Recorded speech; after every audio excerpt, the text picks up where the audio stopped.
Ladies and gentlemen, welcome to Animefied. Let's look at the anime named How Not to Summon a Demon Lord. Let's begin. Takuma is a lonely gamer who plays an MMORPG game as Diablo, the true Demon Lord. He is accidentally summoned into an alternate world as his MMO character, and his summoners are an elf girl and a cat girl, and they kiss him on his cheeks. They are arguing about who summoned him. But Diablo realizes that he is in the middle of his MMORPG game, Cross Reverie. He commands the girls in his demonic voice to shake each other's hands, and they obey him. He puts a chain around their neck, and now they are officially his slaves. They walk together away from the tower, and the girls are disappointed that the ritual has failed. Diablo realizes that it is because of his Demon Lord ring, which allowed him to reflect their enslavement spell onto them instead. He tells them that no magical abilities will have any effect on him, as he can reflect it.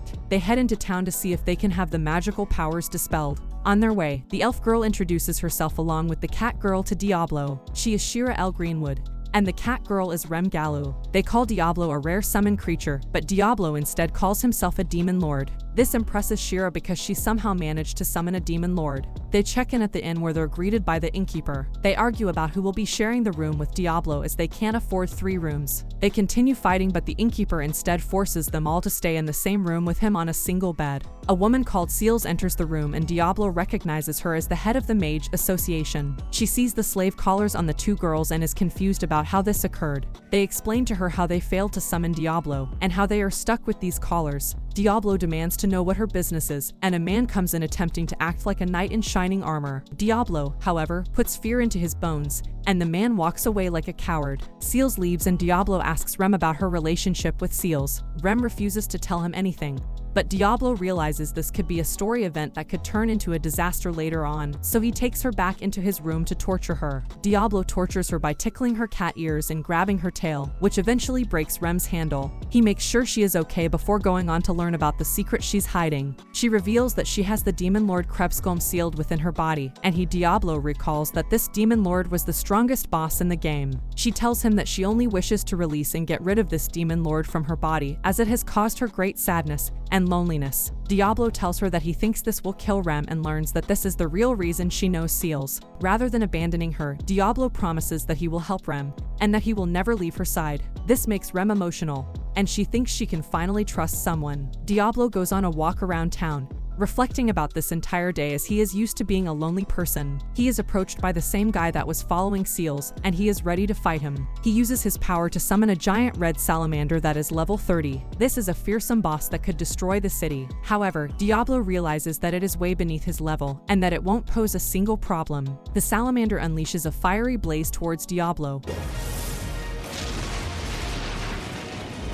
But our overpowered protagonist stands there unharmed. The mage tells the dragon to summon another fiery attack towards Diablo.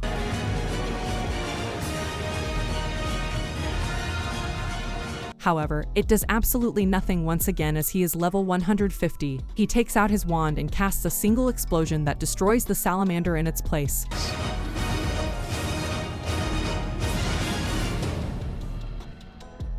The mage demands to know who Diablo is, and he states that he is the true Demon Lord from another world. He wakes up the next day and finds plot next to him, so he decides to develop it. He can't control himself, so he continues developing the plot. They head to the Adventurers Guild to determine their level, and to be able to go on quests. They go to sign a contract, and Shira tells him that she needs his blood stamp to finish the approval. He manages to bleed everywhere somehow. Shira faces a mirror to determine her level, and she finds out that she is only level 30, which disappoints her. Diablo goes next, and the mirror begins overflowing with energy and causing chaos to ensue. The guild master appears and invites them to her office. She tells them that she has never encountered this before and will likely be unable to offer any quests for Diablo that will suit him. Diablo, however, will still join, as he only cares about obtaining rewards so he can continue living with the girls. The guild master decides to assign them to kill a giant snake hidden in the woods. On their way there, they are surrounded by a group of elves, and Diablo casts burst rain to set the woods on fire and lure out the people ambushing them. The elves are here to take Shira away with them,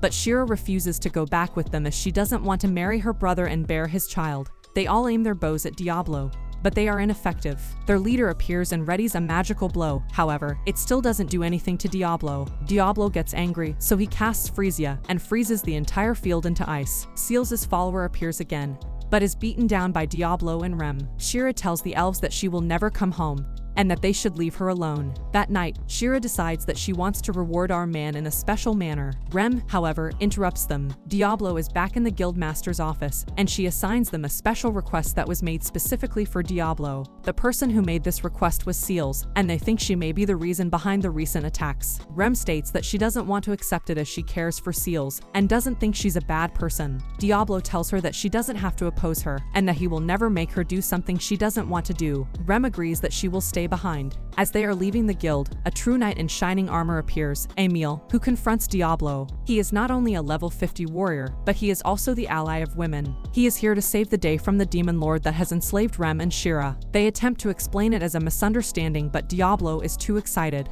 Emil uses sword smite against Diablo, but he parries the blow with his wand. Emil attempts to use another sword skill called Alp's Fall, but is knocked out before he could unleash his skills. Emil, however, attempts to attack Diablo again, but Shira and Rem stop him and explain the situation. Emil apologizes for his behavior, and that he will become friends with them. He reintroduces himself and tells him that he will always support them. While walking towards the bridge, Shira suggests they bathe in the river as there hasn't been enough plot development in a while, but Diablo refuses. They reach the bridge and are informed that there is likely a large army of demons heading this way. One of the soldiers is afraid of dying, but Diablo tells him that he shall protect them. Shira realizes that they may be here to resurrect Krebskalm, and Diablo realizes they're after Rem. Meanwhile, Seals tells Rem that she got rid of her insubordinate servants for his actions, and she questions her about Diablo. Rem does her best to defend Diablo, telling her how much of a kind person he truly is. The guy comes in again. Man, this guy just can't stop. He reveals a dagger and is ready to stab himself. Rem attempts to stop him but is too late, and he transforms into a giant beast. At the same time, demons approach the castle. A giant goblin approaches Diablo, but Diablo just punches him away. The leader of the demons, Edelgard, appears, and the two fight. Rem and Seals run outside of the inn to escape. However, they are unable to get away from the beast. Rem summons her own monster, but it gets destroyed quickly. As their last hope, Emil comes landing in and attempts to fight the goblin. He is weak against it, but he continues to fight and doesn't give up as he is the defender of all women. Diablo continues to fight against Edelgard and attempts to show him that his powers are useless against him. Edelgard uses sacrifice charge against Diablo,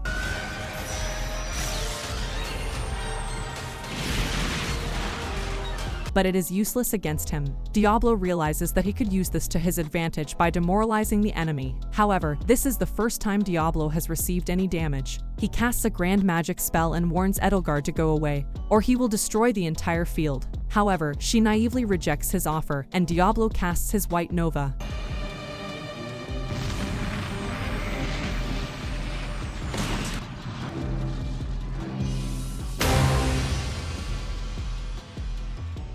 The entire field gets eviscerated. The demon army disappears, but Edelgard has somehow managed to survive. Diablo realizes that Rem is likely in danger, so he casts Return to teleport back to town. Emil is defeated and is about to die, but Diablo comes in to save the day and sends Gregor flying backwards. He thanks Emil for his hard work and assures him that he will protect everyone. Gregory launches a dark bullet, but the spell is instantly reflected against him using Diablo's ring. The dumb goblin hasn't learned anything yet, so he casts Dark Press, but it is again reflected onto him, and Diablo makes it even stronger. He tells him that he will show him no mercy as he has killed many people on this field. He casts a black hole which sucks up the goblin into a void. Rem runs to grab Diablo and thanks him. Diablo states that he will always protect his slave as it is his property. Seals realizes that there may actually be a good demon lord after all. Shira is frustrated that she wasn't able to develop plot in so long, so she gets in a bikini and jumps onto our devil lord. Rem breaks in and yells at her, and they both make Diablo forget everything. The guild master, however, interrupts Diablo's opportunities and tells him that they must hand Shira over to the elves, or there will be a war. The lord of the city asks that Diablo prevents this war from occurring. Shira is shocked that this is actually going to happen, and asks Diablo if he'll accept the quest of preventing the war from happening.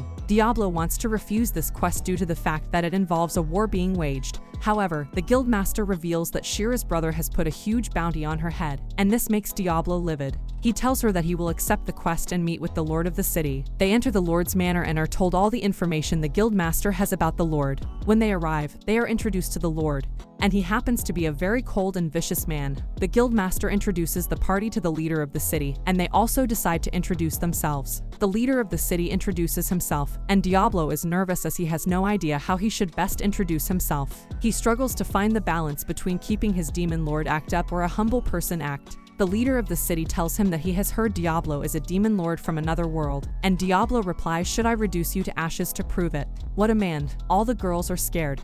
But the leader of the city ignores it as a funny remark. He tells them about the possible war that will ensue using the map, and tells them that this could be avoided by handing Shira over. He asks Shira why she doesn't want the life of luxury that she could be given, and she tells him that she wishes to find her own worth alone, and that she could never find that anywhere else. Diablo states that being free is a difficult thing to achieve. However, it is one of the most worthy goals that should be strived towards. Once the leader understands, he introduces them to a woman called Alicia Cristella. She is the strongest Imperial Knight they have, and she will be assisting them. After introducing herself, she hands the guildmaster a bag of gold as reparations for being unable to assist in the previous battle. Alicia talks with Shira, and has a bonding moment with her as she happens to understand how Shira has felt. Diablo is jealous that Alicia is able to socialize so well. Alicia tells him that she has immense respect towards him for protecting the people from the goblins. Diablo is flustered by this, but realizes that he should avoid talking with her before she reveals his act. He demands that she never speaks frivolously with him again, and Alicia promises that she will obey him. They head towards a weaponsmith, and Diablo wants to get a weapon that will allow him to better deal with opponents. He purchases a scythe, and Rem tells him that it's so big and long. Giggity. As they are walking away to buy potions, they are ambushed and bounty hunters kidnap Shira. Thank you for beginning this journey with me, but it doesn't end there. What will happen to Shira? Will her comrades fight back and rescue her? If this video gets enough likes, I will be uploading the next part tomorrow. Till next time, peace.